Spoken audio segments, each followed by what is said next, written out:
Hi everyone, welcome back to another complete Creepypasta series called My Daughter Who Went Missing 3 years ago Just Showed Up on My Doorstep. Written by the talented Dover Hawk. Show your support for the author by checking out the link in the description.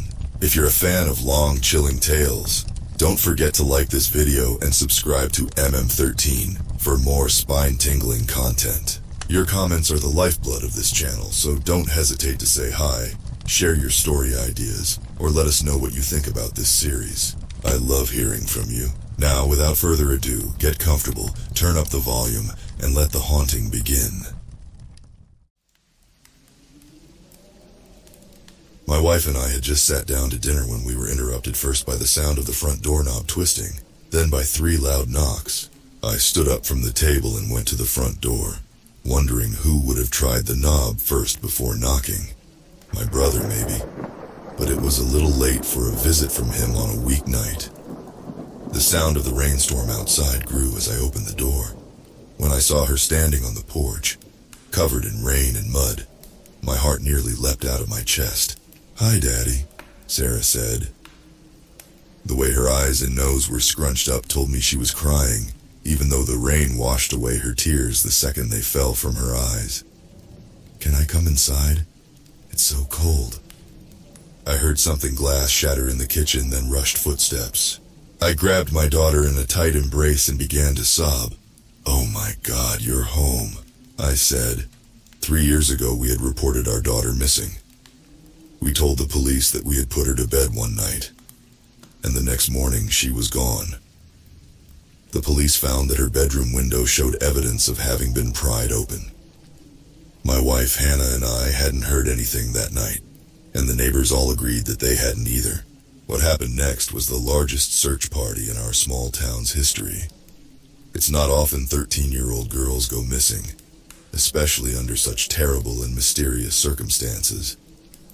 But despite everyone's best efforts and news reports throughout the state and neighboring states, there was no trace to be found of our little girl. I picked her up and carried her into the house while she sobbed into my neck.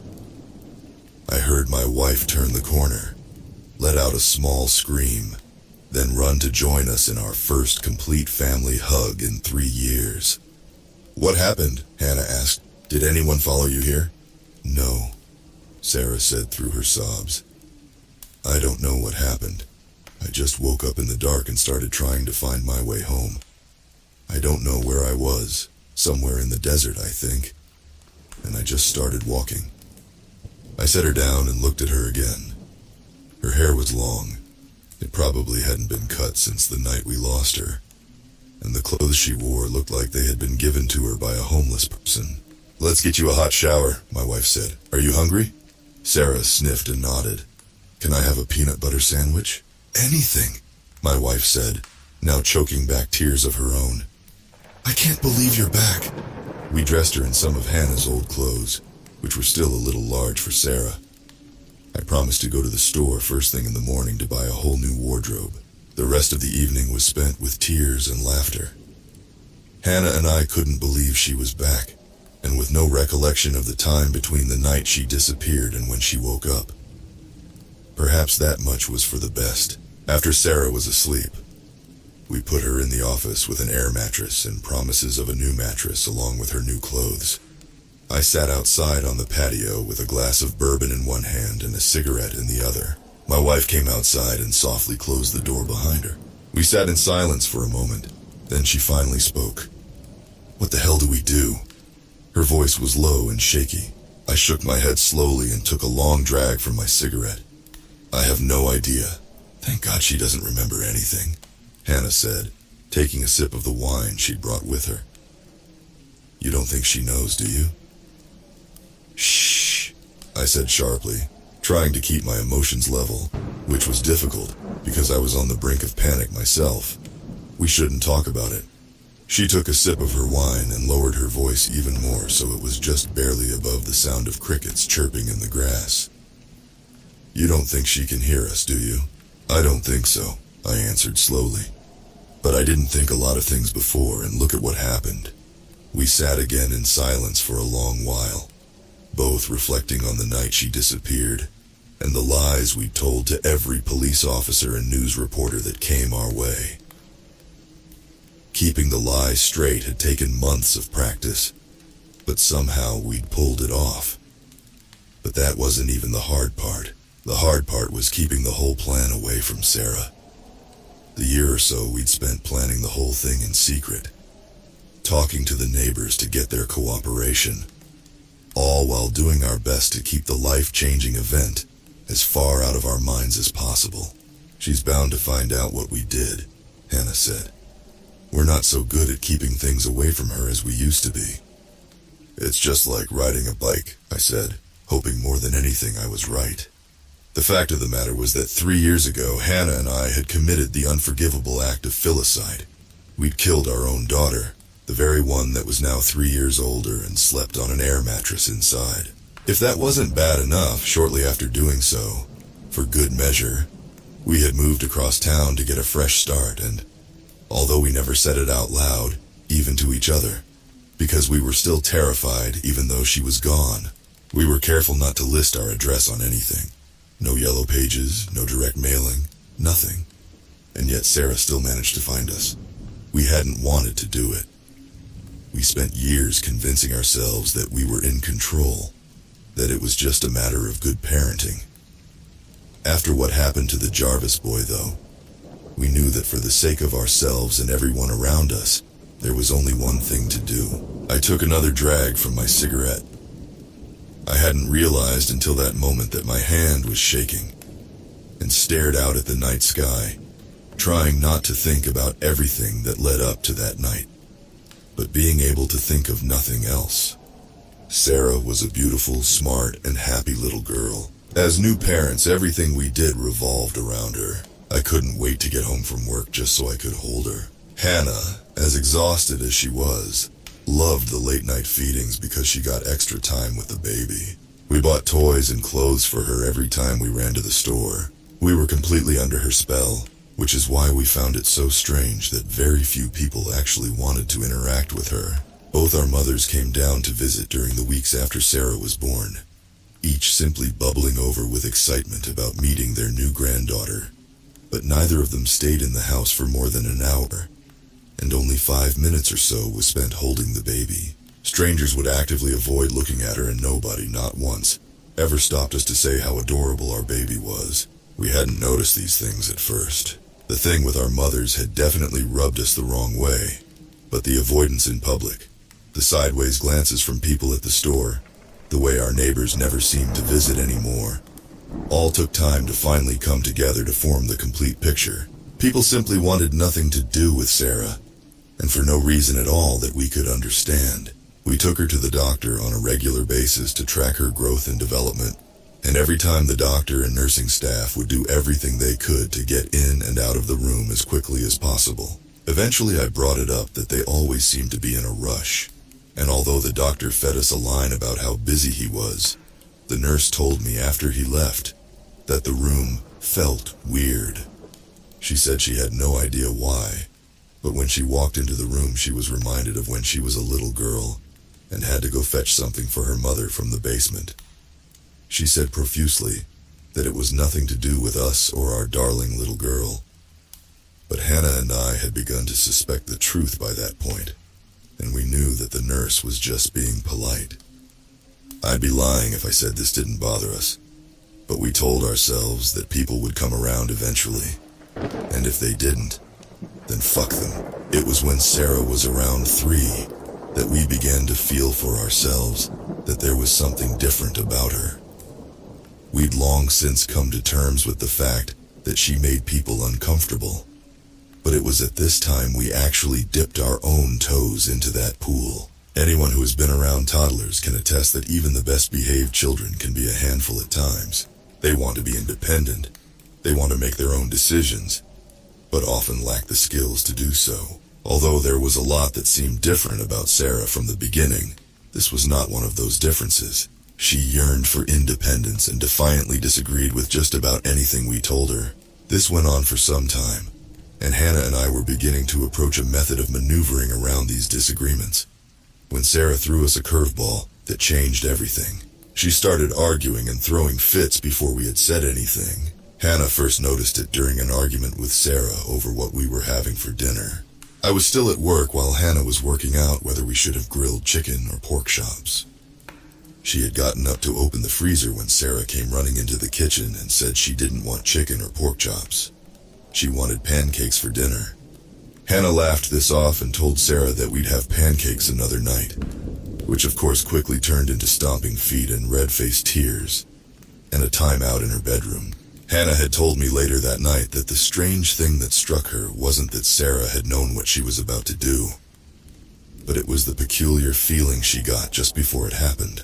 She said she felt a strange sense of unease wash over her like she imagines a gazelle gets when it senses a lion approaching. I felt the same thing while I was changing the oil in the car a few weeks later. I had forgotten to grab the fuel filter wrench and was about to slide out from under the car to get it when I was suddenly stricken by an overwhelming sense of dread. I quickly slid out from under the car, worried that the jack would fail and I'd be crushed, when I saw Sarah approaching me with the tool in her hand. She smiled and said, "Here you go, Daddy." Holding back a shudder, I thanked her, kissed her forehead, and she went back into the house to watch cartoons. The past couple days after Sarah arrived back have been some of the most stressful days of our lives. We've done everything we can to be the parents she remembered us to be, and not the parents who had killed her and left her body in the desert. The hardest part is that we can't even think about that night, or how terrified we are. We have to keep thinking about how happy we are to have her home, and how sad we had been when she was gone. And there is absolutely no margin for error. Sarah's story, as she told us over breakfast, was full of blind spots and holes. She remembered sitting down to dinner with us. We had picked up burgers from her favorite restaurant down the street, and she remembers going to bed. But after that, it's all completely blank. The next thing she recalls was stumbling around naked in the desert, finding a road, and eventually being picked up by a truck driver and given a ride to the truck stop 25 miles away where she stayed the night. The next morning she started off to find us. She didn't tell us how she found us, and we didn't ask. I'm not sure she would be able to answer the question, and if she could, I don't think I want to know the answer anyway. Hannah and I took turns spending time with her while the other went out under the guise of running errands, picking up clothes, ordering a bed, buying groceries. But the honest truth was that we needed to distance ourselves from the constant thrum of unease that followed Sarah wherever she went. Even when she was younger, sleeping in the same house as Sarah was difficult, especially with that distinct feeling of impending danger spread thin across every room. We hadn't always felt that way, but the older she got, the more that feeling deepened. Now that she's 16 and we're out of practice, the feeling is almost unbearable. We feel like mice trying to rest while a cat sleeps across the hall. After what happened last night, we know that the nights are going to be significantly worse. I hadn't been asleep for long before I was startled awake by a loud thump. Hannah awoke as well, and we sat up together searching the bedroom for the source of the sound. I was reminded vividly of a night from when Sarah was 10 or so and a few birds had pelted the house, waking us up in similar fashion. Sarah had feigned innocence. However, she'd been quiet all afternoon, and Hannah and I suspected she'd had a run-in with some of the neighbor kids earlier that day. Another loud thump shook the house. It was a hollow, hard sound, like a fist pounding on our bedroom wall. We exchanged a look, then quickly got out of bed and went to the room next door where Sarah slept. My heart pounded in my chest as we both paused before opening the door. We knew that nothing good could come of opening the door, but the alternative could be far worse. Another loud thump, then another. They were getting faster, and there was a strange crackling sound that came with the last one that turned my pulse up another notch. I threw the door open and flipped on the light. I first noticed that Sarah's bed was empty, then that she stood with her back against the wall this room shared with our bedroom. She had a twisted Cheshire grin on her face that was so tight it looked painful. The tendons in her neck stood out like cords and her throat bulged from the pressure of it all.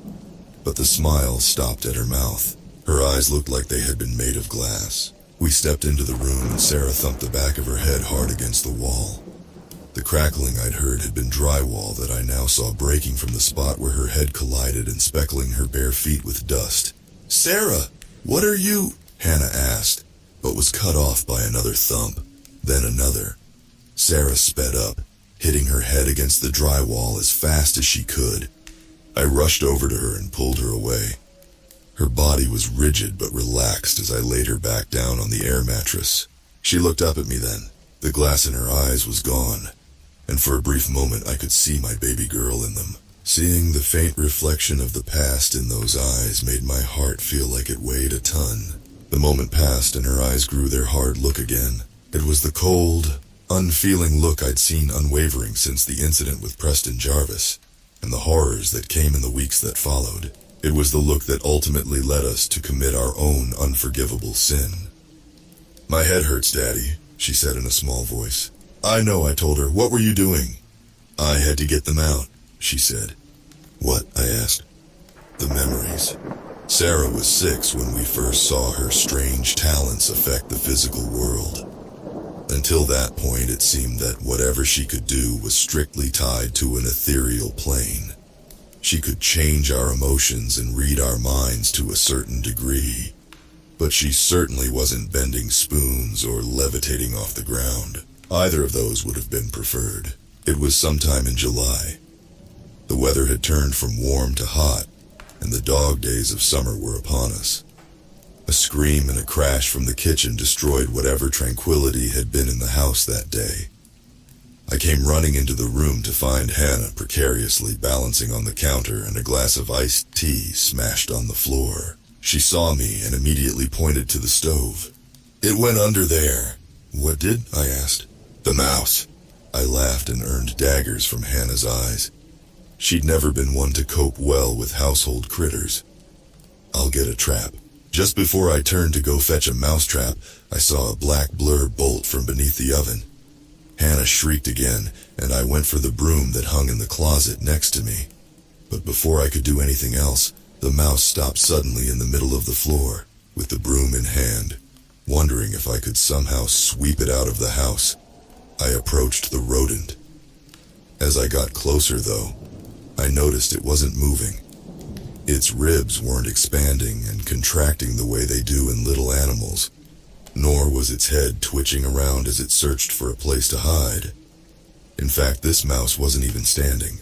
I tapped it with the bristles of the broom curiously, and Hannah let out an audible shudder. "Calm down," I told her. "I think it's dead." "Dead? It just died?" "Yeah," I said, "I think so." I knelt down to get a closer look. Then I looked up and saw Sarah staring at us from the hallway. She had this look in her eye, one I would come to see often and dread. Even that first time it made my blood run cold and sent chills up my spine. "Sarah," I said carefully, "are you all right?"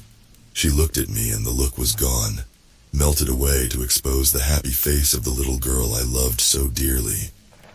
"Yeah, Daddy, now that mouse won't scare Mom anymore." I looked at the dead mouse, then back at my daughter. "Did you do something to that mouse?" "Yeah." Her answer was so cold, so casual that it gave me goosebumps. Just like I do to the spiders sometimes. I stood in shocked silence for a minute, which Sarah took as her cue to return to whatever she'd been doing in her bedroom. Hannah slid from the counter and stood next to me for several minutes, before she asked the question that had been floating in the back of my mind, but hadn't yet come forward. "When was the last time you saw a spider in the house?" I started, then stopped. "I don't know." After the incident with the mouse, Hannah and I took special care to teach Sarah right from wrong. She seemed to grasp the concept that hurting anything was wrong, and it was especially wrong to kill things. We asked her never to do what she did to the mouse again, and to try to focus on doing good things with her talents. We weren't entirely sure what she was capable of doing, so trying to give her examples of good things she could do was a bit difficult. For the most part, we just hoped she didn't do anything without our consent. After we'd gotten used to the uneasy feeling we got whenever she peeked into our minds, we started playing guessing games. This allowed her to stretch her muscles, in a manner of speaking, and allowed us to pick up on subtleties we otherwise would have been blind to. Hannah and I learned that Sarah could pick up what we were thinking, but only what we were actively thinking about.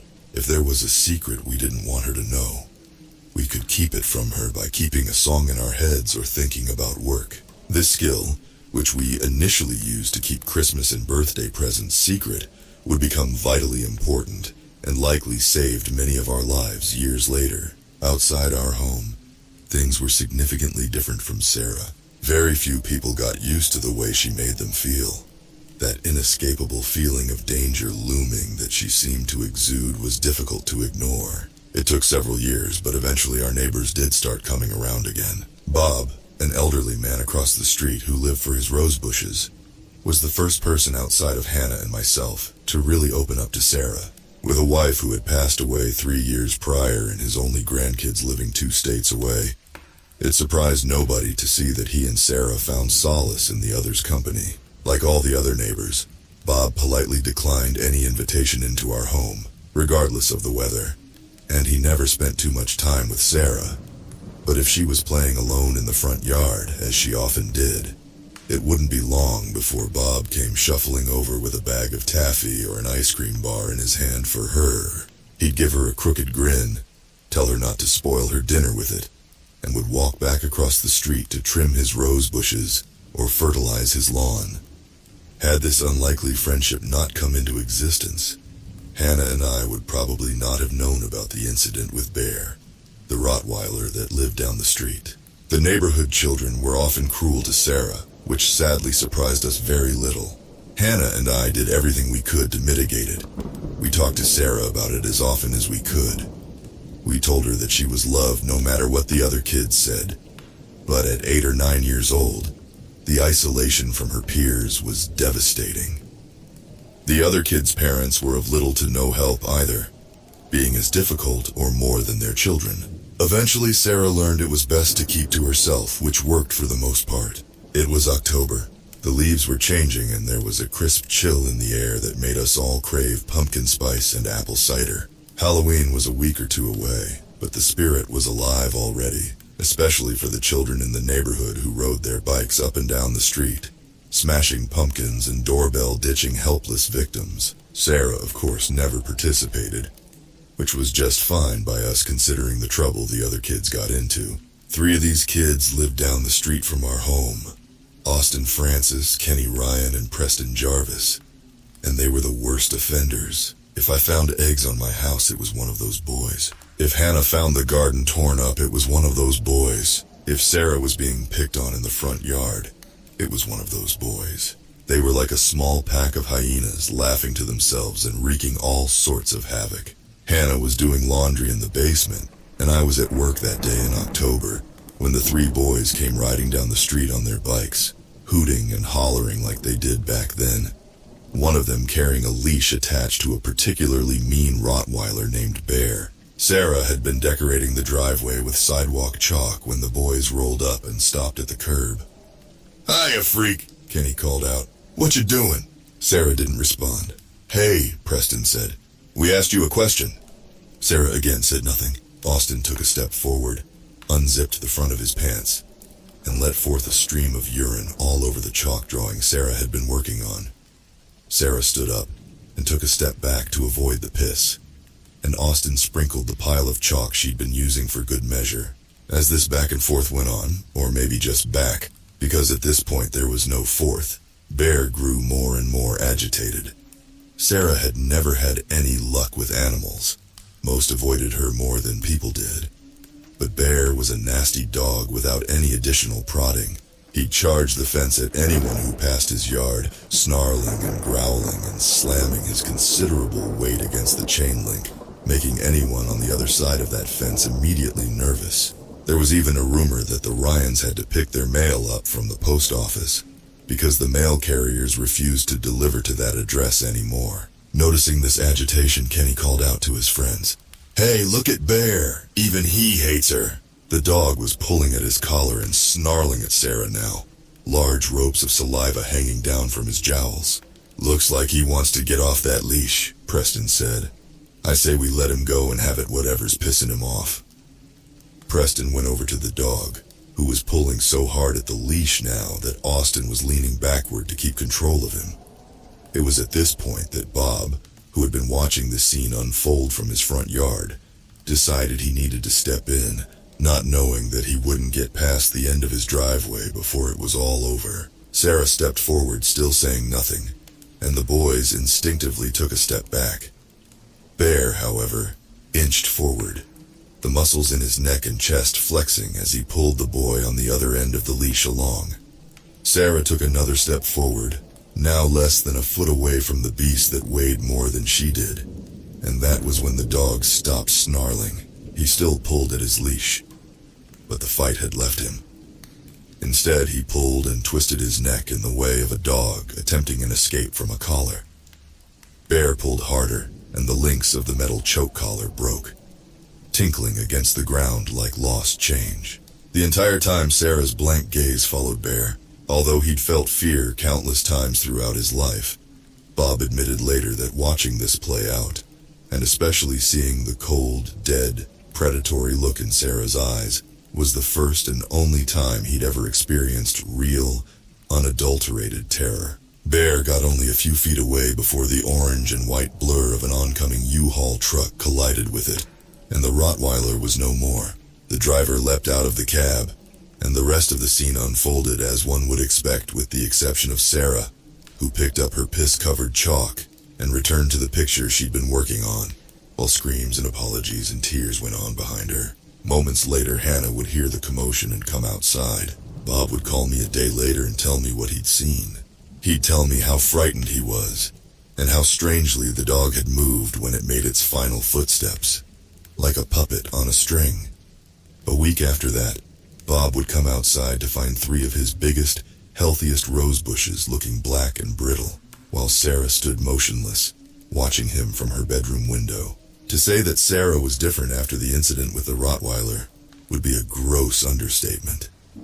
The darkness in her eyes that visited from time to time had taken up residency, only leaving for brief moments to remind us that our little girl still existed. We took her to several therapists, hoping that perhaps with professional mental help, she could overcome whatever demons she was battling inside her, and that we'd finally get our little girl back. What we got in return were conflicting diagnoses: psychosis, bipolar disorder, depression, ADHD, schizophrenia, to name a few, and a constant wave of referrals. Sarah would barely get 2 or 3 appointments out of the same therapist before being recommended to another, more qualified practitioner. Some would even just stop showing up at all and refuse to return our phone calls. After a couple years of this, Hannah and I ultimately decided to forego therapy and focus on learning what we could on the subject ourselves. The constant loss of people in her life was doing far more harm than good, given the juggling act of therapists, requests for her to change teachers in school mid-year, and the lack of friends. I can't say I was surprised to see Sarah shut down, and it broke my heart. The bullying tapered off for a while after the demise of Bear, but children are quick to forget, and it wasn't long before the abuse from the other children started up again, and with a ferocity that both terrified and infuriated us. Hannah and I did everything we could think of to protect Sarah from the barrage of hate and to protect the other children from suffering unimaginable consequences. We practiced breathing exercises. We taught Sarah how to get help from adults, specifically adults who were required to intervene, and how to get herself away from these situations. Always vigilant, Hannah and I would drop Sarah off at school, or take walks around the neighborhood and see other children in casts, braces, and crutches, and we would wonder how many of them had been genuine accidents, and how many had pushed Sarah too far. There certainly seemed to be more injuries than seemed normal. It was foolish to assume Sarah hadn't played a part in at least a few of them, no matter how often we practiced self-control with her. Of course we couldn't ask Sarah about it. We couldn't even think about it around her. We told ourselves it was because we wanted to avoid isolating Sarah more than she already was, which was absolutely true. But the whole truth was that we were also afraid of her turning on us. She seemed so volatile that a wrong word, a wrong thought, could push her over the edge, for better or worse. We didn't have to bring it up because her involvement in the mysterious neighborhood injuries was all but confirmed over the course of a few months, when the 3 boys from down the street, Austin, Preston, and Kenny, All managed to find themselves in casts with broken bones and were suddenly too busy to care much about picking on our daughter. If I'm being honest with myself, I was glad to see those boys laid up for a bit. Sarah's wrath had been a long time coming, and if I could have gotten away with smacking those boys around a bit, I probably would have. After some time passed, Hannah and I noticed that one of the 3 boys was missing. Although Kenny and Preston still came around on occasion to throw rocks at the house or yell profanities at Sarah as she sat outside, Austin was nowhere to be seen. Fearing the worst, we started asking around the neighborhood about the boy. Neither Hannah nor myself had a good rapport with Austin's parents. I'd nearly come to blows with his father over the incident with his dog, so walking down the street and knocking on the door wasn't really an option. Fortunately, Hannah was able to gather that the Francis family had moved a few weeks prior from the woman who lived next door. Nobody knew why they'd moved, but nobody really had a great relationship with that family. Randall Francis was an alcoholic, and Lorraine Francis was a chain-smoking drug addict. Nobody in the neighborhood was sorry to see their house vacant. About a year later, the Ryan family moved as well, leaving Preston Jarvis alone to pick on Sarah. Having now lost his 2 best friends to cross-country relocations, Preston's own isolation made him even meaner and more cruel towards Sarah. Perhaps if his friends had been around, things would have gone differently for Preston, although that was far out of his control. The Preston Jarvis incident, as it would forever branded in my mind, occurred on July 4th, 2019. The 3 of us had spent the morning with the rest of the town on Main Street for the annual Independence Day parade. Sarah hadn't wanted to go, but had been a good sport about it at least. These days she kept almost entirely to herself, only really coming out of her room for meals and to go to school. Every free moment she had was spent with her nose in a book, enjoying the escape to distant lands where children were nice to each other and villains got their comeuppance. Hannah and I encouraged this as much as we could, while also trying to promote social growth, which was as difficult as it was terrifying, but also equally as necessary. Sarah had brought along a novel called New Moon, the second book in her favorite series that she'd finished several times already, and together we enjoyed the sun and the food and the sights offered by the parade. We'd gotten a few smiles out of her, a rare occurrence these days, so Hannah and I were taking the day as a win. That was until Preston Jarvis rolled up on his bike. He'd been bold to bully Sarah in front of us before, but today he must have been feeling especially brave. "Hey there, freak," he called from the curb. "Why don't they put you in a cage and parade you around this year?" "Get the fuck out of here," I retorted. "Oh, fuck off, old man," Preston said angstfully. "It's your fault she's such a freak anyway. Your whole family is probably a bunch of devil worshippers. That's what my dad says. I think we'd all be better off if you were all dead." I stood from the camping chair we'd brought with us and walked the few feet that stood between us. "Listen here, you little shit," I said between my teeth. "I don't give a fuck what you or your dad thinks. Come around my family again and I'll put you in the hospital." He looked at me for a beat, then opened his mouth to reply. His eyes shifted then to Sarah, and his expression turned to a mixture of fear and hatred. Then his mouth closed, and he rode off down the street. I sat back down, expecting to be chastised by Hannah for threatening a kid, but got nothing other than a sideways look. "You all right, kiddo?" I asked Sarah. I couldn't be sure from where I sat, but I thought I could see the shadow of a smile on her lips. "Yeah," she answered. "I think it'd be better if he were dead." Hannah and I exchanged a look of concern. "I don't think so," Hannah said, always the mitigator. "I think his family would miss him. We may not like him, but there's plenty of people that do, and they would be sad if something happened." Sarah nodded in response, more of an acknowledgement than agreement, and went back to her book. Later that day, we found ourselves at the park to enjoy the firework display the city put on. We'd enjoyed as much as we could from the crowds during the parade, so that night we hung back quite a bit from where the main groups were. Hannah and I sat on a park bench enjoying hot dogs while Sarah sat under a tree and worked on finishing her book before the sun finished setting. Just as I swallowed the last bit of hot dog, I heard a hissing sound and felt the rush of warm air on my cheek. Bang! A bottle rocket exploded near the tree where Sarah sat. I whipped around and was unsurprised to see Preston Jarvis 10 feet away aiming another bottle rocket at us. He lit the rocket and moments later it flew past me, hitting the tree Sarah sat against and exploding. I stood up and Preston knew he only had a few seconds before I knocked him to the ground.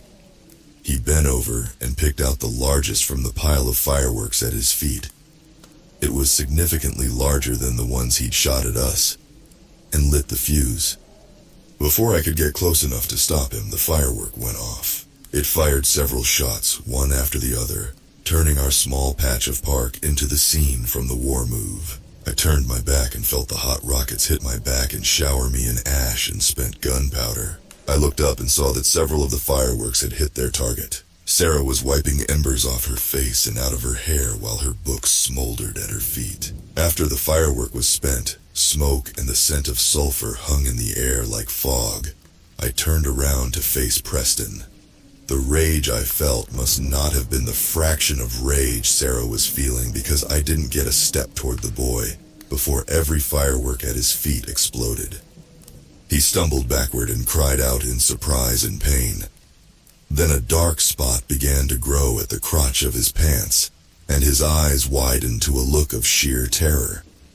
He stood up and began to run, screaming in horror and calling for help.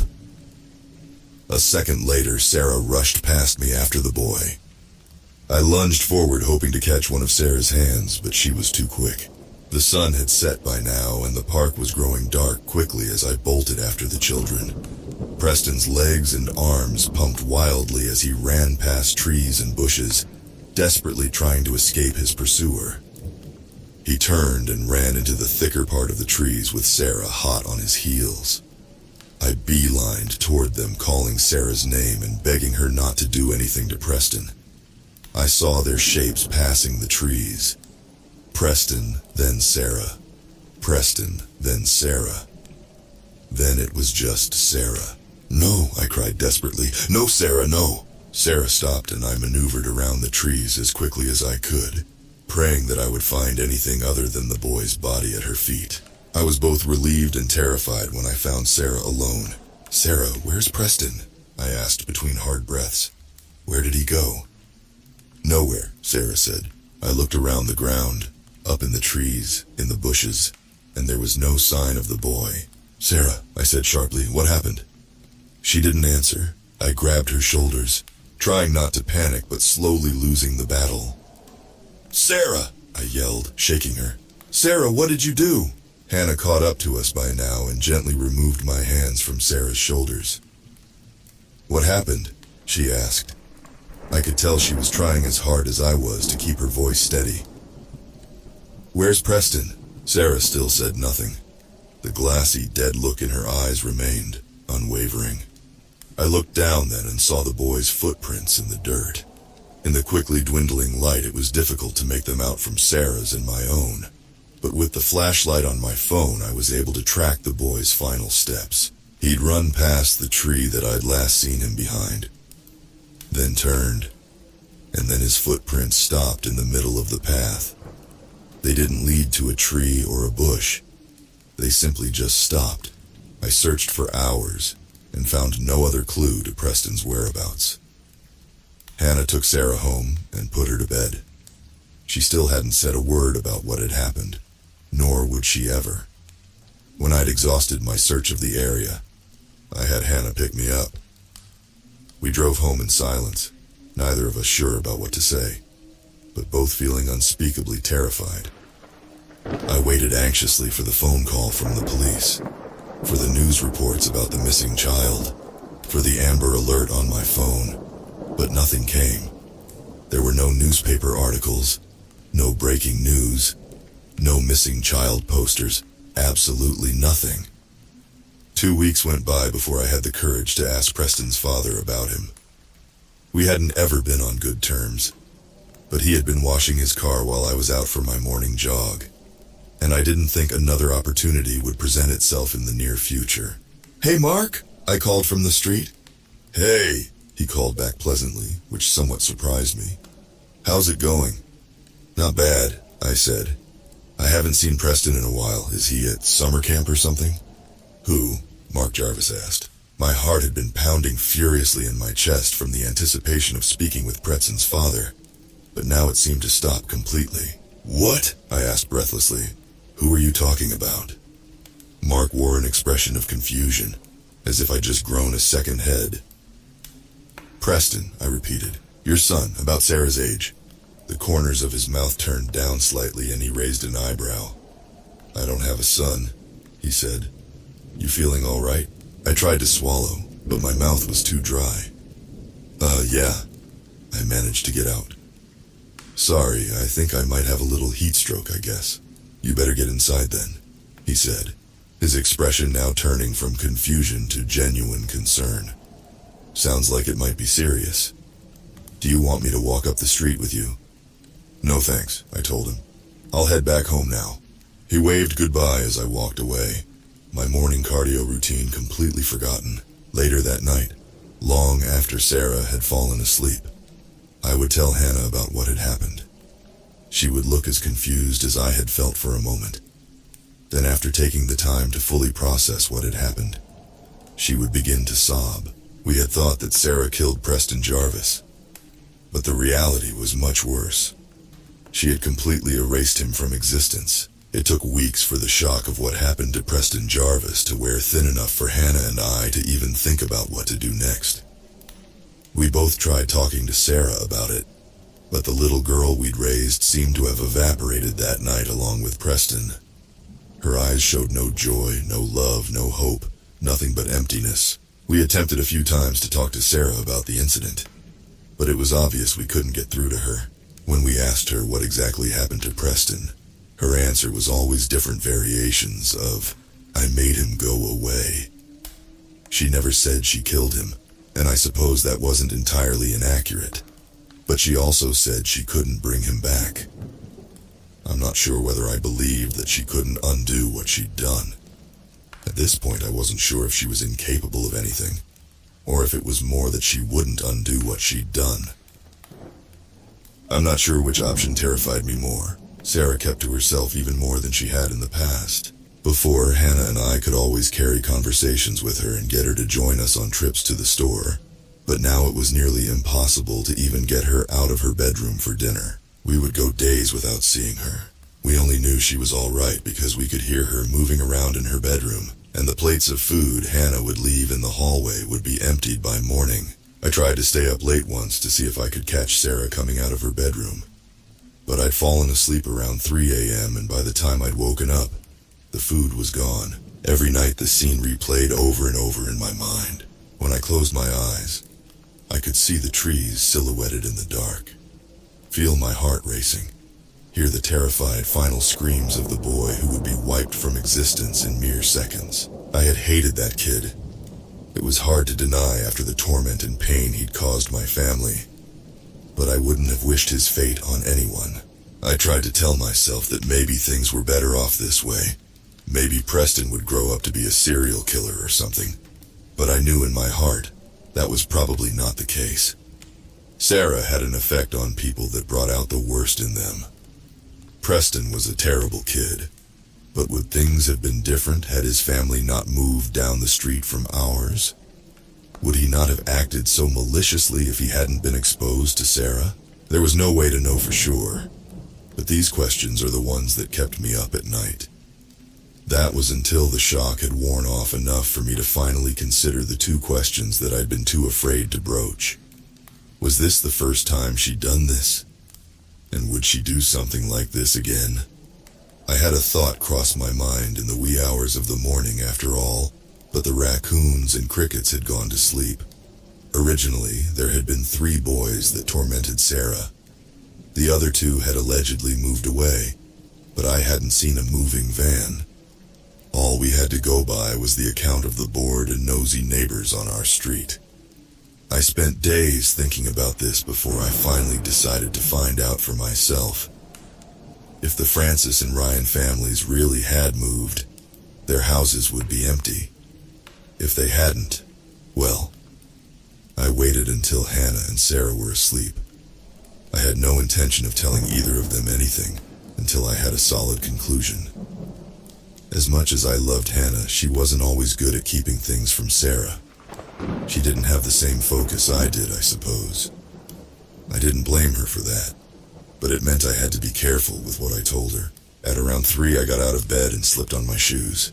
The street was illuminated by the street lamps spaced a few houses apart, and the moon above cast an ominous glow around me as I stepped out into the July night. I put my hands in my pockets and began to stroll down the sidewalk.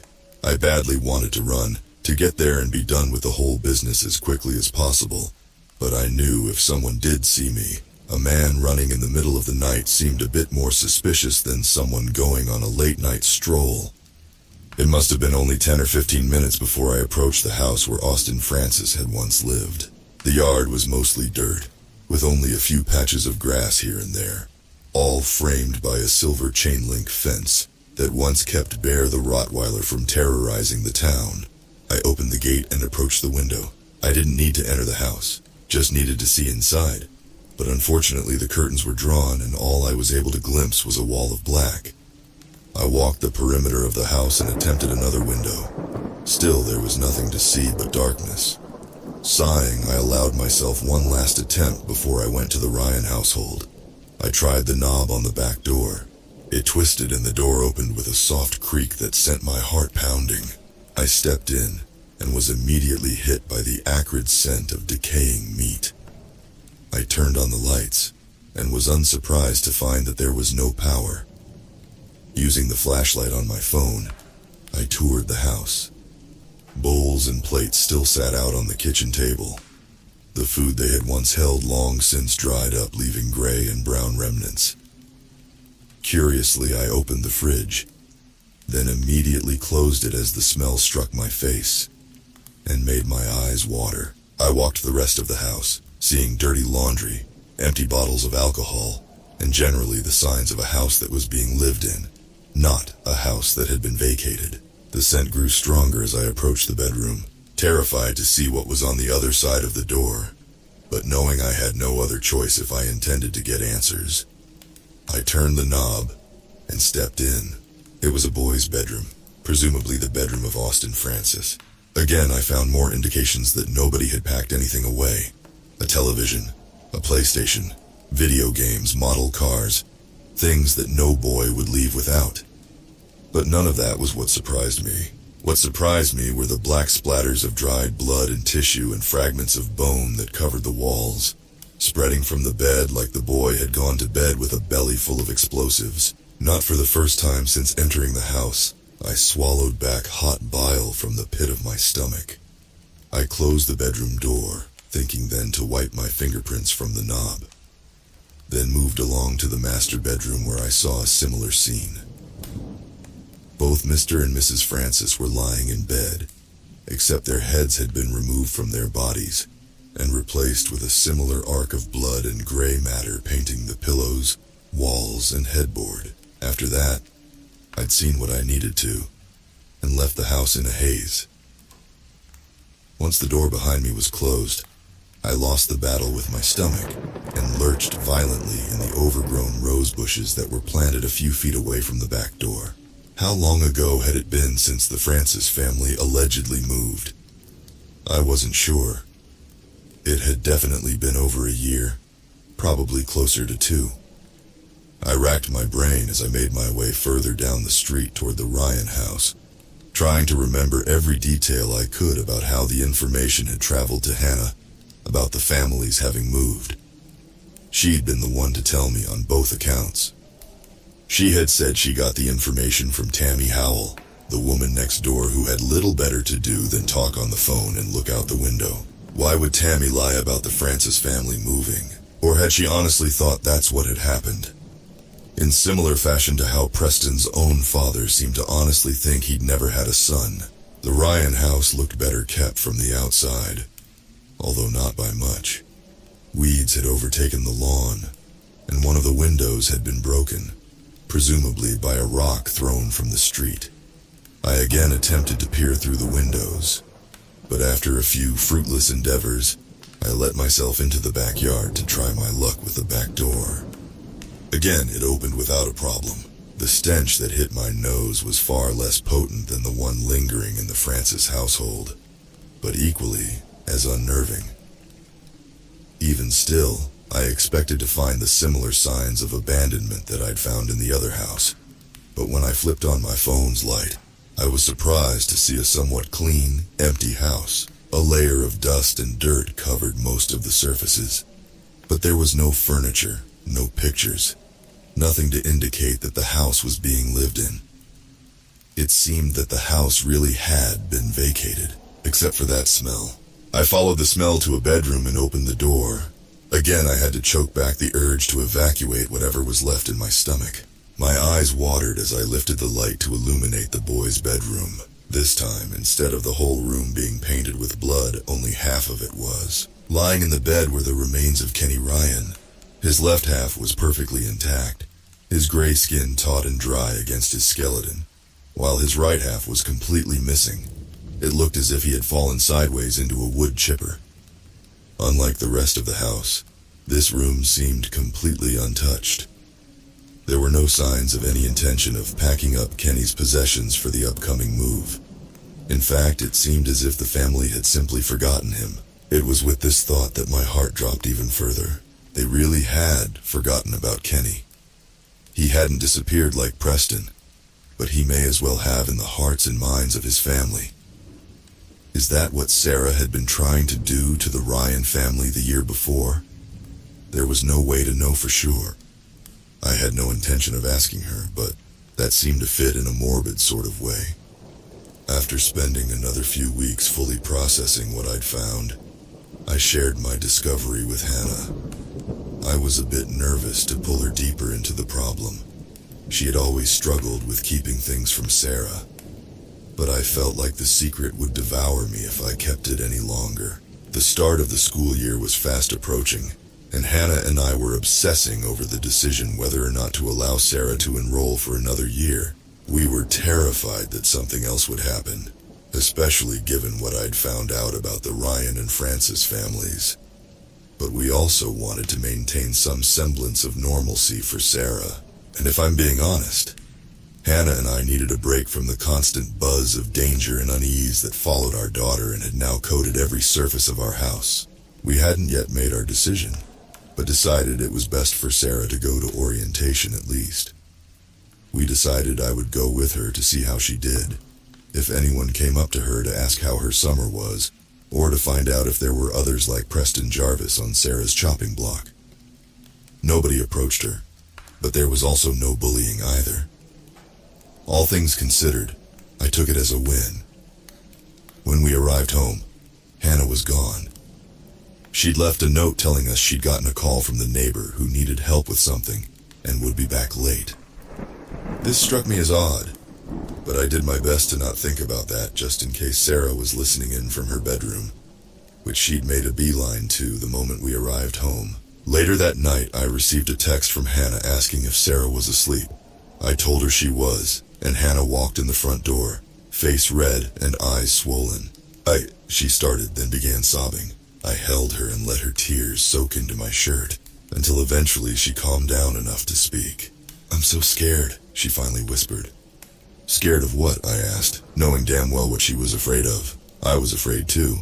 "I found something," Hannah said, pulling away from me. She swallowed, and I could see her throat bob up and down as she searched for the words. "When you and Sarah left for orientation, I went through her bedroom. I didn't want to say anything about it because I hated when my parents would go through my room, and I had hoped I wouldn't find anything." She paused for a long moment. "But," I said, filling the silence and searching her eyes for the answer. "What did you find?" She shook her head, unable to speak, then pulled out her phone and handed it to me. On the screen was a picture she'd taken of an old, stained shoebox. Inside was a collection of tails from a variety of small animals, some of them very old and brittle, others fairly fresh with meat and sinew still clinging on from where they were torn off. This pile of tails sat in a nest composed of dozens of blood-stained collars and pet tags. I looked up in shock and disbelief. "I found that in her closet," Hannah said. "Go to the next picture." I swiped to the left and saw the image of an open book. It took me a moment, but I recognized it as a journal Sarah had received from one of her grandmothers last Christmas.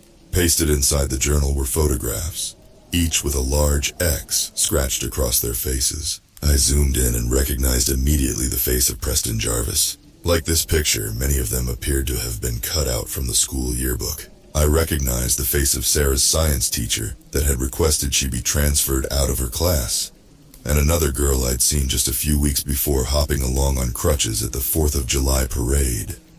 I swiped again and saw another page filled with photos, another swipe, and still more photos. More yearbook images of children, of teachers, family photos of Kenny Ryan and Austin Francis presumably stolen off the walls of their now vacant homes. Pictures of therapists who had mysteriously stopped returning our calls. I looked up at Hannah, my face now completely void of color. We didn't exchange words. We didn't need to. Because we both understood at that moment that our daughter had been doing these things for far longer than we knew, and had kept them a secret for just as long. For years, while we thought we were getting through to her, keeping her talents at bay and teaching her right from wrong, Sarah had been torturing, killing, and erasing dozens of people and pets throughout the neighborhood. While I've been so engrossed in explaining what happened all those years ago, things have been going on these past few weeks that have Hannah and myself even more on edge than we were before. Starting with what happened at the red trailer truck stop. Below is a news article I read this morning. May 4, 2022. It's been just over 3 weeks now since Esteban Gutierrez arrived at the red trailer truck stop, where he worked as a line cook to discover the 9 bodies of his friends, patrons, and co-workers, and still authorities are baffled. Mr. Gutierrez told police he arrived at approximately 5:45 a.m. for his morning shift in the kitchen, when he first discovered the body of Emma Fitzgerald by the employee entrance. He noticed an injury on Emma's forehead, which the county coroner determined was likely caused by a fall very near the time of death. All 8 other bodies showed signs of trauma similar to what Mr. Gutierrez described, although the coroner report shows that none of the injuries were enough to be fatal. As reported previously, the preliminary investigation reported no signs of violence or theft, nor was there anything indicating signs of a gas leak in the truck stop. Authorities have now completed the final autopsies on the individuals, and are now reporting that these deaths do not appear to have been caused by poison or infection. Police and city medical professionals continue to be baffled by this peculiar case, but assure us there does not appear to be any danger to the community at this time. Check back here for the most up-to-date information on this baffling case. I can't say for certain when the idea of killing Sarah first crossed my mind. It could have been that night Hannah showed me pictures of Sarah's journal. It could have been the night Preston Jarvis disappeared. It could have been during the hellish weeks that followed while we walked on eggshells around our own house, praying to any god that would listen to deliver us from the nightmare we had found ourselves in. For a while, nothing seemed real. Could Sarah, my Sarah, kill people? No way. Never. But she had. Pictures of her from school, smiling happily back at us from in front of a painted woodland background hung in the hallway. I would pass them, seeing her bright eyes, and ask myself if I truly believed that little girl was capable of the atrocities we accused her of. It was simply not possible, but it was. The idea sat in the back of my head, festering like an infected boil for weeks until it suddenly burst, spreading its contents all over my mind. I hated myself for thinking it, for even allowing the thoughts to come into my mind so clearly as that, but I hated myself even more for failing to see another option. There was no psychologist, no corrections officer, no court that could contain her. If Sarah wanted to be free to do what she wished, then it was just a matter of willing it so. Perhaps if there was a correct dosage of some drug we could give her that could dampen these abilities, then maybe there was a chance to reason with her. But if we got it wrong, it would cost the lives of everyone involved and countless others. The only way to ensure everyone's safety was to remove Sarah from the board altogether. She was too powerful, too psychotic to be able to live a happy, healthy life. She had always been a scourge on the neighborhood, no matter how much love we had shown her. And for 13 years we had been proven time and time again that the rest of the world would shut her out in fear and hate her. Perhaps that fate would be the best for her as well. I knew that wasn't true, but that was the lie I told myself to get myself to sleep.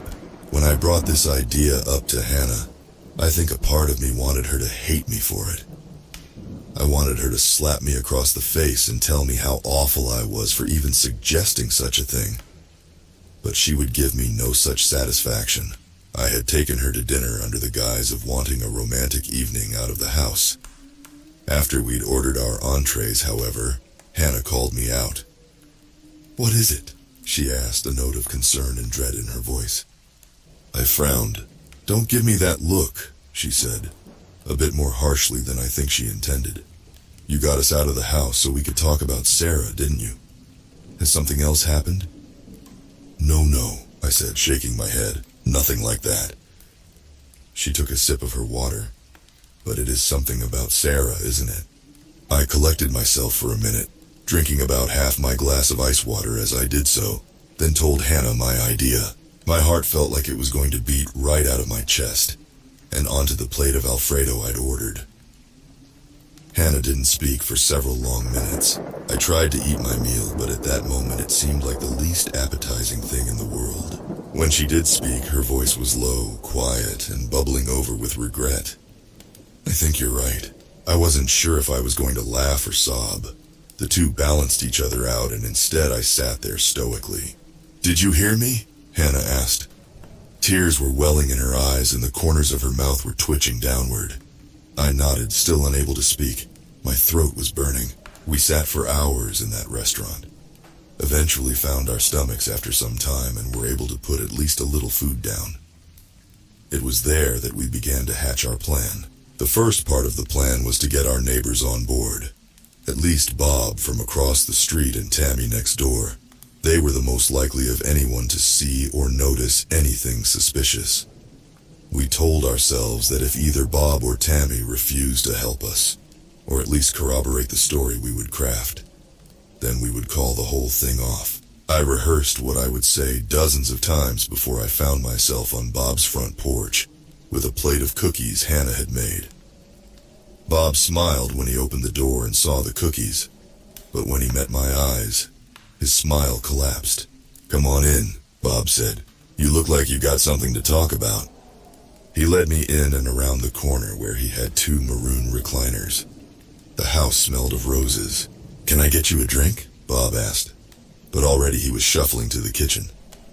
"Sure," I answered, knowing well that if I had declined his offer, Bob would still come out with 2 beers anyway. I heard the tinkling of glass and the familiar sound of the cap being removed. Then Bob came back around the corner. He handed me a bottle, then sat down in the adjacent recliner, sighing.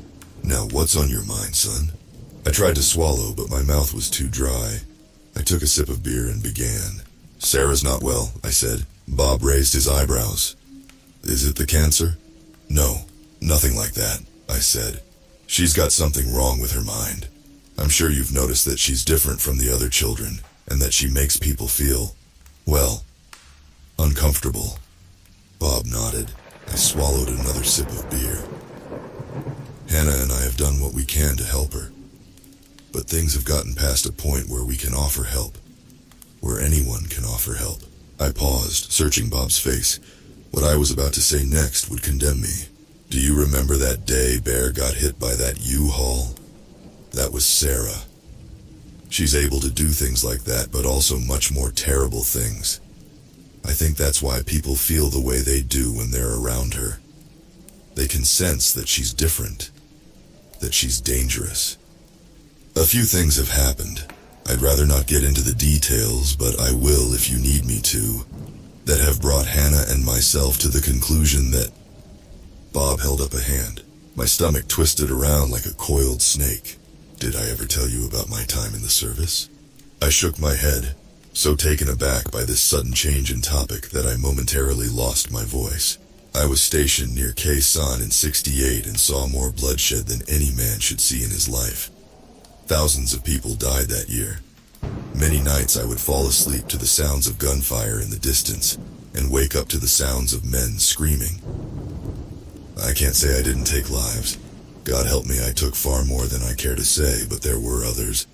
He trailed off, and for a moment I wondered if he would continue his story. When he spoke again, his voice was rough and his eyes were misted by tears of the past.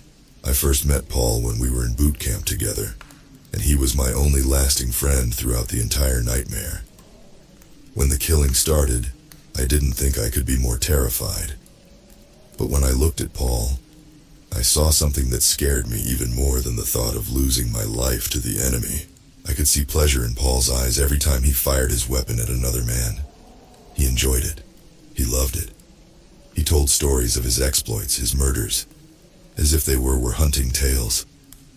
He'd talk about how many gorillas he killed like they were nothing but a few low-point bucks. And with every word he spoke, his self-satisfaction grew.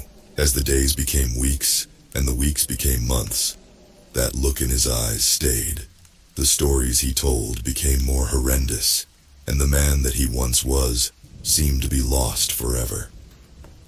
I saw him open fire on men, women, and children, relishing every final breath he took for his own.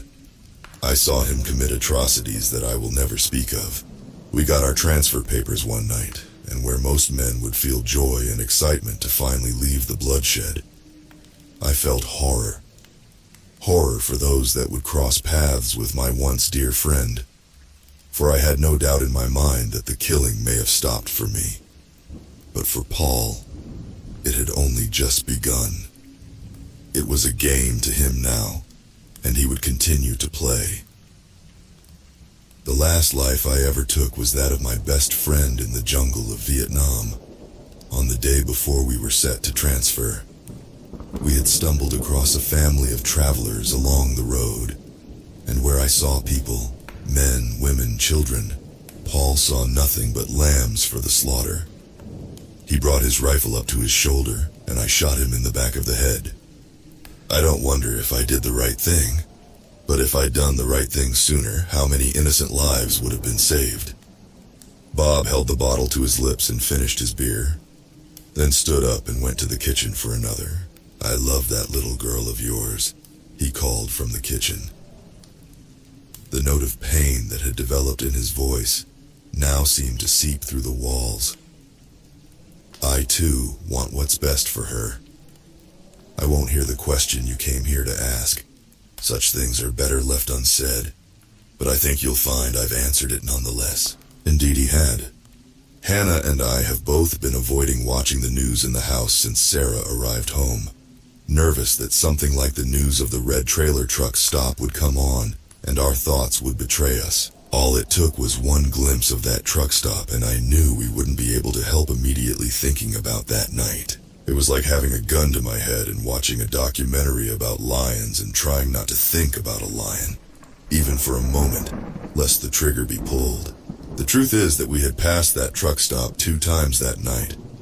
Once with our little girl buckled up in the back seat, her lifeless head lolling around as the car hit bumps in the road, and once with nothing but silence and a queer sense of relief filling the car. It was the closest sign of civilization from where we had left Sarah, and would have been the first place anyone would stop if they had a teenage hitchhiker in the passenger seat, with no memory of how she got there. The morning of the day Sarah showed up on our doorstep was when that short-order cook had discovered a truck stop full of bodies. That was no coincidence. Sarah had been there, but what had caused her to kill those people? Had she been attacked? It's possible, but I don't think so. There were no signs of violence at all, at least according to the news. And I would imagine if someone had attacked her, there would either be no body at all, or their body would be smeared across the walls. I really think that it boils down to 2 scenarios. Either Sarah had no control of what happened, or she had complete control and simply didn't care, like a child stomping on an anthill. Regardless of which way that door swings, it still leads to a room with a nuclear missile, and I've been sleeping right next door. I'd been debating with myself for a while about whether to bring the news of the red trailer truck stop up with Hannah. The secret feels as if it will consume me, but I fear it will be too much for Hannah to take. She was never as good at keeping things from Sarah as I was. and she's already been trying to keep an enormous one from breaking down the barriers in her mind. But if something is to be done about Sarah being around, and equally as dangerous as before, then I'm not sure I'm capable of carrying that burden alone. The answer, as it so happens, came to me this morning in the form of the newspaper. We don't subscribe to the newspaper, so when Hannah slid it across the breakfast table, I was a bit perplexed. "Found some pretty great coupons in here," she said uncharacteristically. "You should give them a look at work later and we can make a shopping list." Sarah was still in bed, but even still it was wise to continue to keep up the charade. "You got it," I said, finishing my coffee in 2 gulps, then grabbing my bag. "I'm gonna head out now." I kissed Hannah and left the house quickly, knowing that the longer I stayed there, the more likely my curiosity would seep through the thin veneer of my thoughts about work and what to do for lunch later. I drove down the street and parked in a gas station a few blocks away. I had a half hour before I needed to be at work, so there was plenty of time to read whatever Hannah was trying to get me to read. I was about to look for the coupon section, thinking she'd given me a clue, but as it turns out, what I needed to read was on the front page. Experts believe series of unexplained deaths may be connected. Many have long suspected a connection between the recent series of unexplained deaths, starting with those individuals at the red trailer truck stop, and most recently occurring yesterday, in the case of Robert Sullivan.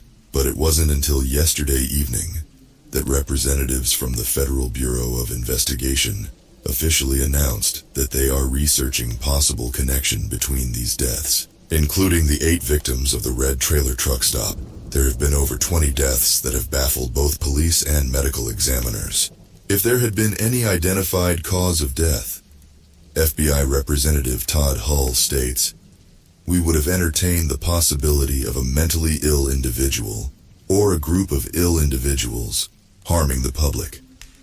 Right now, we are researching the possible and likely connection between these deaths and urge the public to contact local medical professionals immediately with any unexplained changes in mood, activity level, awareness level, diet, and so forth. This does not appear to be related to the drinking water, nor an airborne contaminant. But I assure you we are exploring every possible avenue." Hull further urges the public to be vigilant and to pay close attention to loved ones. Probably the most baffling part of this whole case is the lack of public engagement. Hull says, "Not a single victim has been reported to police by close friends or family for several days. I cannot stress enough that vigilance is key to ensuring the safety of ourselves and our loved ones." Hull, of course, is referring to the fact that each death has been reported only by neighbors or passers-by. Authorities have reported family and close friends acting shocked by the news of the death of their loved ones, even though those loved ones may have been in plain sight for several days prior to a wellness check by police. As I read this article, it felt as if my head was floating underwater. Sarah hadn't stopped at the truck stop, and it now seemed as if her reach was even further than it was 3 years ago. Robert Sullivan, Bob as I knew him, lived 10 miles away on the other side of town. There, sitting in the gas station parking lot with the newspaper sitting across my lap and steering wheel, I began to cry. The night we killed our daughter is one that would be forever branded in my mind. Each night afterward, as I closed my eyes and drifted off to sleep, I would replay those events over and over, reliving the darkest, most shameful moment of my life. I would remember the weight of Sarah's lifeless body in my arms, the weight of my own heart as I carried her from the car, and I would silently weep.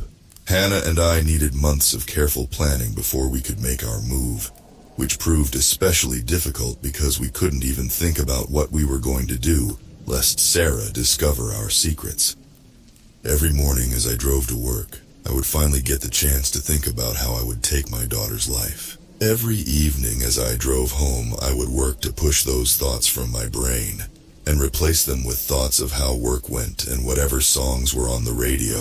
It was especially difficult to plan with Hannah because she was around Sarah more, and I knew she struggled more than I did when it came to keeping secrets from her.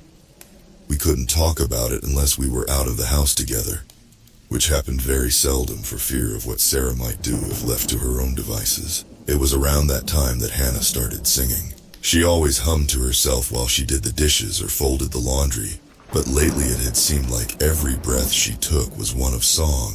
It was beginning to get annoying, because she always sang the same 3 songs. Over and over it was either What I Like About You, Every Rose Has Its Thorn, or Talk Dirty to Me. It got to a point where I found myself singing these songs too whenever I was in the shower or driving in the car. It was during one of these morning commutes, singing about a cowboy's sad, sad song that I just couldn't get out of my head when it finally hit me. Poison. One of the most surefire ways Hannah had been able to keep Sarah out of her mind was by keeping a song stuck in her head.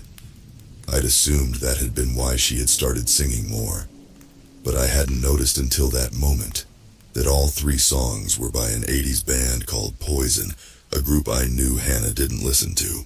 That night when I got home, I put my theory to the test by singing a Lou Rawlins song my mother used to play. We understand each other. Hannah didn't know the song, but the moment I got to the chorus, her eyes snapped up so quickly I thought she had certainly given herself away. I quickly glanced at Sarah, careful to keep my mind on the song. She was sitting quietly on the couch, staring through the window into the night sky. She did that more and more often those days, like she was somewhere else entirely. She would spend hours in such a position, staring at nothing but the blank space between her face and the window. I'd often wondered how cognizant she really was of her surroundings, but didn't dare allow myself to think she was anything less than completely aware. It was through that method that Hannah and I hatched our plan. It was early spring. The days had finally begun to get longer, but that day felt like the longest of all. I went to work, Sarah to school, and Hannah spent the day running errands. Hannah and I met for lunch at a diner around the corner from my office. I ordered the tomato soup and BLT, and Hannah had the tuna melt. We talked about the grocery list and Sarah's upcoming math test, putting on a show for anyone that might remember us later, although there were very few people in the diner that afternoon, and fewer still that might be within earshot. That was partially why I'd chosen that diner.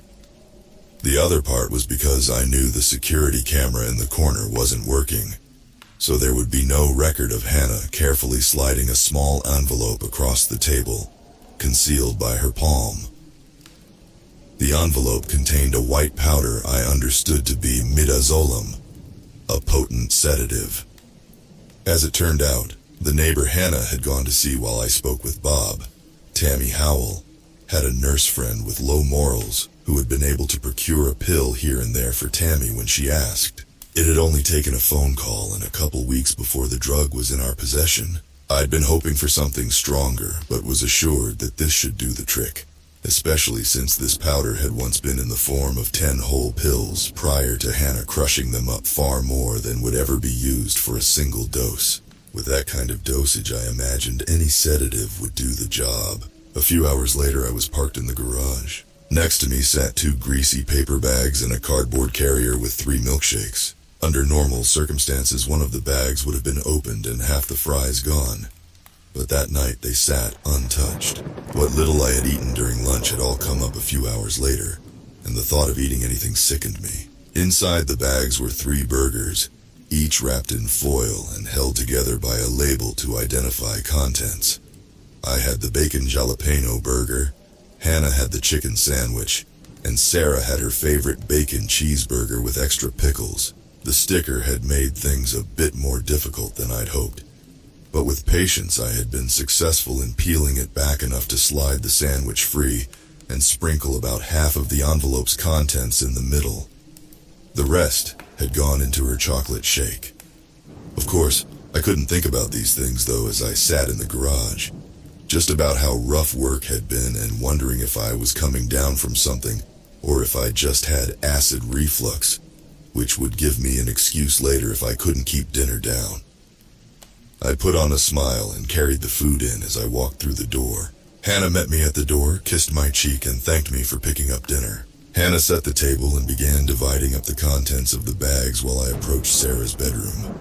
I rapped on the door 3 times, as always. "Hey hon, dinner's here," I said. Nothing but silence answered me. I had been expecting this. Sarah seldom joined us for meals anymore. For weeks, we really only ever saw her just before and just after school, as she made a beeline between her bedroom and the front door. Every other moment was spent locked in her room, presumably reading. I hadn't allowed myself to think for a moment Sarah was doing anything else for fear I might be right. What I hadn't been expecting was the sound of the door opening behind me after I turned and started back toward the kitchen. Resigned to leave her food in front of her bedroom door like always, silhouetted in the darkness, Sarah's bedroom light was never on, stood my daughter. She looked thin, pale, and her hair hung in thick, greasy ropes. She looked like nothing but an empty husk now, and for a brief moment I felt better about what would soon transpire. This thing in Sarah's body wasn't my daughter. She was a wolf in sheep's clothing. "Hey kiddo," I said. "Glad you decided to join us. I got your favorite, complete with a chocolate shake. 'Cause I don't know about you, but I've had a hell of a week."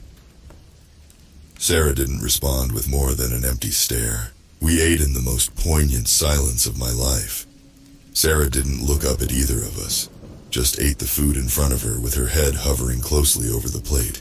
I wasn't sure when the last time I saw her eat was, but watching it now gave me chills. God, she ate like an animal. Her head snapped up at me as that thought slipped through the cracks in my mind. Grease and salt and condiments were smeared across her face and hands.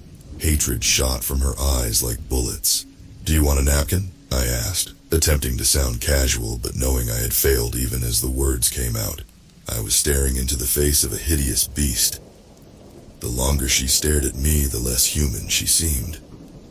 Her pupils had completely overtaken the irises, leaving nothing but black pools of tar amidst a sea of white. Her jaw jutted forward a bit in an unnatural way, and it wasn't until she smiled at me that I understood why. Her teeth were flat and shallow from months of being constantly ground together. The teeth alone were enough to send chills down my spine. But the way her mouth worked as she smiled, the muscles in her cheeks and jaw tightening, the veins in her neck and forehead pushing against her skin like worms below the surface, that was enough to make me want to run. I passed her a napkin, tapped the corner of my mouth to show her where she needed to wipe the ketchup from, and returned to finish my meal. The moment her food was gone, Sarah returned to her bedroom. Hannah and I exchanged the quickest of looks, then began to clean up. I had read that midazolam takes somewhere around a half hour to take effect, but we elected to give it an hour. As the hour passed, the strangest feeling of calm began to slowly trickle into the house. It was so foreign to me that I'd wondered for a moment if I'd eaten the wrong burger, and was now feeling the sedative take effect. But knew in an instant that wasn't possible. The calm we were feeling wasn't calm at all. Not really. But the sense of danger being lifted from the house. We'd spent so many years under this dark blanket of doom and depression and fear that I'd forgotten what it felt like to feel safe in my own home. It would seem that the drug had done its job. At the very minute the hour passed, Hannah and I were knocking on Sarah's door. "Sarah," I called. No answer. Not that there would have been one anyway. But this time there was no shuffling sound, no footsteps, nothing at all. I clenched my jaw, met Hannah's hopeful and horrified gaze, then opened the door. Our daughter sat on the floor, leaning limply against the wall. I thought about turning the light on, but thought better of it. It was best I saw as little as possible. In her lap sat the open shoebox Hannah had discovered, and between her lifeless fingers was the orange tail of a cat. It looked fresh. I knelt down and called her name again. "Sarah, Sarah, can you hear me? It's your dad." Nothing. I felt her neck for a pulse. Nothing. I laid her down and put my head over her mouth and nose, looking for the sound or feel of breath. Nothing. Finally, Hannah retrieved a stethoscope Tammy had lent her, and I used it to listen for a heartbeat. We needed to be sure. I stood up inside, and with that sigh came over a decade's worth of tears. Tears for the pets Sarah had taken. Tears for the families Sarah had ruined.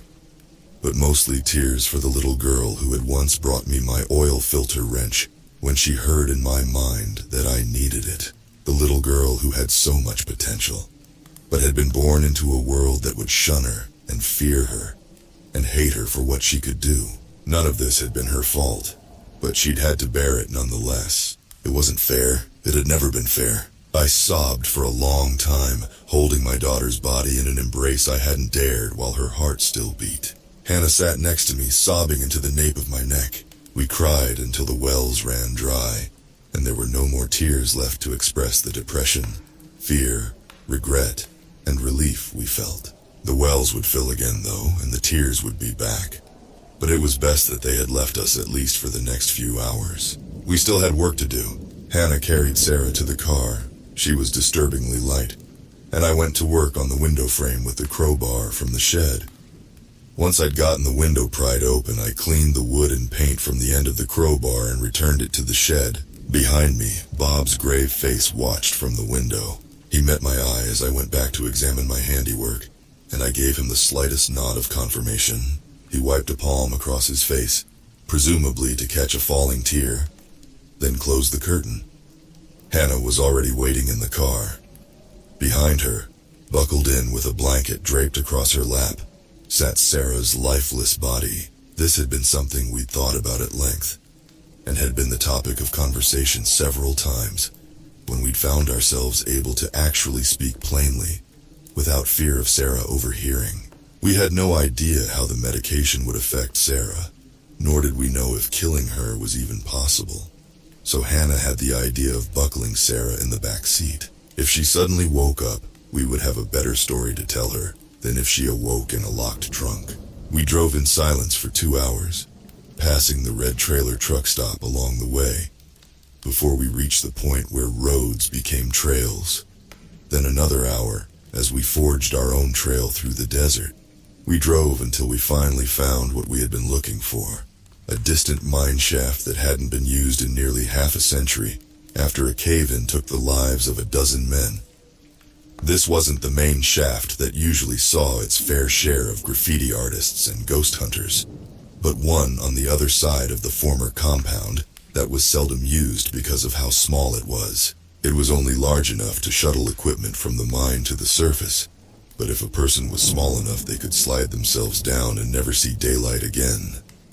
We hiked the distance from the car to the mine shaft, taking turns carrying Sarah in our arms and passing her back and forth as we climbed the few chain-link fences marked with "No Trespassing" signs. When we arrived, I took a final moment to say goodbye to Sarah and to tell her how sorry I was for everything that had happened to her. Hannah had already begun crying again, but was able to choke out a heartfelt, "Goodbye, baby girl. I'll always love you." I kissed Sarah on the forehead. Hannah did the same, and with that we bid farewell to our little girl forever, or so we thought. The news of Bob's death weighed heavy on my mind since I first learned of it. Equally as heavy was the news of Tamara Tammy Howell that I learned of a few days later. I recognized several of the other names in the news, including Mark Jarvis, Preston's father, Lawrence Marshall, Sarah's former math teacher, and Evelyn Gates, the mother of a girl who had suffered 2 broken legs after she stuck gum in Sarah's hair during lunch. If there was any doubt that Sarah was involved in these deaths, it was dashed last night. Hannah and I had just sat down to dinner when there was a knock at the door. I stood from where I sat at the table wondering who it could be, while Hannah sat quietly in the kitchen. Sarah was in her room where she'd been for most of the afternoon, a plate of food just outside her bedroom door. I opened the front door and saw the nervous face of David Peterson, my neighbor from across the street.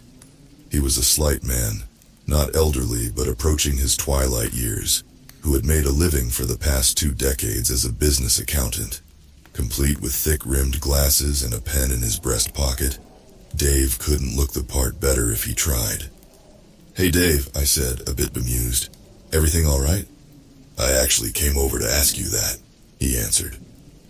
There was a tremble in his voice I'd never heard before. "Sure, what's going on?" He swallowed, searching for the right words. "Well, I've been meaning to come over and make sure you and Hannah were doing all right." He held up a plate of brownies I hadn't noticed until just then. "Nancy made these for you. Thought it might help with whatever you're going through." I frowned. "I'm sorry, Dave, I'm not sure I know what you're talking about." He held up a hand apologetically. "I'm sorry. I don't mean to pry. We've just seen you and Hannah a bit less than usual. And when we do see you, we can tell that there's something troubling you. We've tried to wave a few times, but I think you've been so wound up in your own world to notice. Which is just fine," he added quickly. "We don't take any offense. We just wanted to let you know we're here for you both if ever the need arises." I was touched, nearly to the point of tears. "Thank you, Dave," I told him. "That's very kind." I took the plate and was just about to shut the door when he stopped me. "There's something else I wanted to talk to you about," he said in a low, conspiratory voice. Behind me, I heard the faintest creak of a door opening down the hallway. I matched Dave's low tone. "What is it? This is going to sound a bit crazy, so please know that I wouldn't say this if I hadn't seen it for myself. But sometimes Nancy and I think we can see a woman standing in your upstairs window." I could feel the moisture leave my throat. "I'm sorry?" "I don't think it's Hannah. This woman is rail thin, very unhealthy. You don't have anyone else living here, do you?" I shook my head. "No." "I was afraid of that," Dave said. He looked around, feeling the same sense of growing danger that I felt. "Now, here's the crazy part, and please know this comes from a place of love for you and your wife, but I don't think that woman we've seen in your window is human. She doesn't seem right, doesn't." It was then that Dave's neck snapped, tilting in an unnatural, jagged angle, and the plate of brownies fell to the pavement and shattered. I heard nothing at first, just the fast beating of my heart, and the high-pitched hum of blood in my ears. Then all at once I heard the screaming. It came in stereo, from both behind me and from across the street. Nancy Peterson had watched the scene from her doorstep, and Hannah, it seemed, from behind me. I slammed the door shut and whirled around.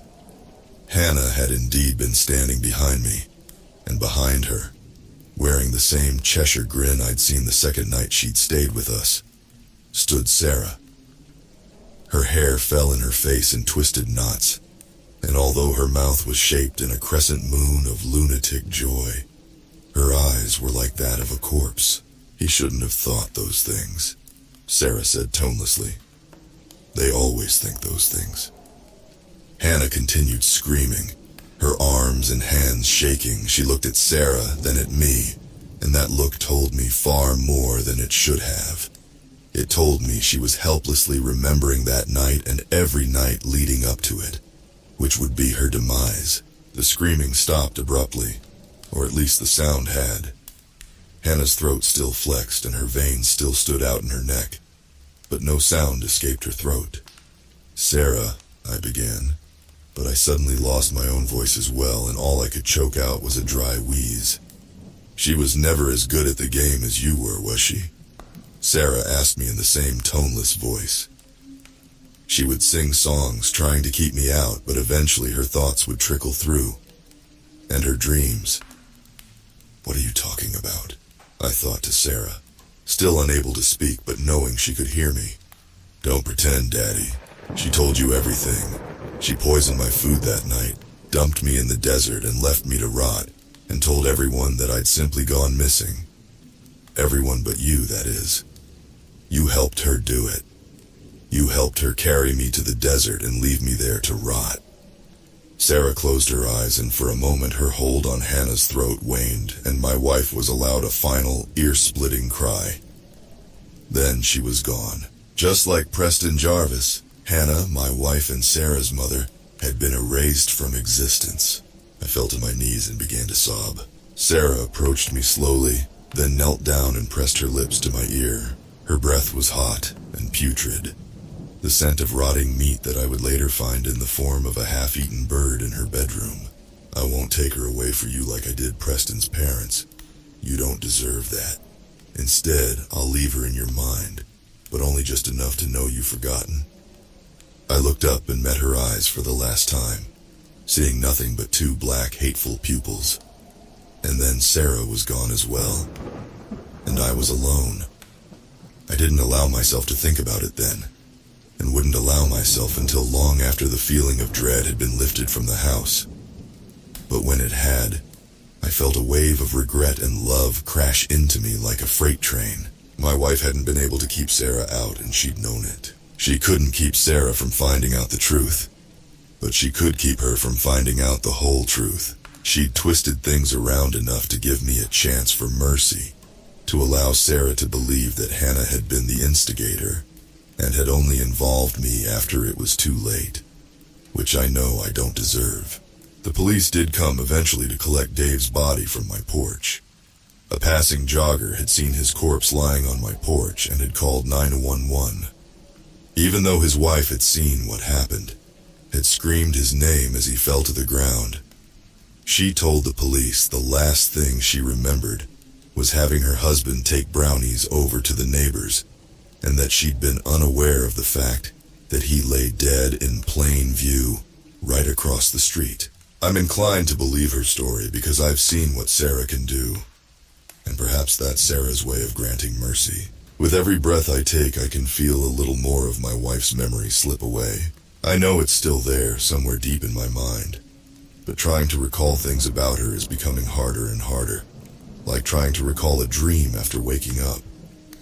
The features of her face are becoming distorted, blurry, and the memories we shared, our first kiss, our first date, our wedding night, are being blanketed by a haze I know will never be lifted. Sarah isn't gone, not like the others. I can still feel her presence, however distant, and I know it's only a matter of time until she returns home again. So if you find yourself suddenly unable to recall the face of a loved one, if you feel a prickling sensation on the nape of your neck while you sit alone in your bedroom, if you find yourself awake in the middle of the night with a sense of dread hanging over you, know that it may be Sarah, and keep your thoughts guarded. She'll be listening.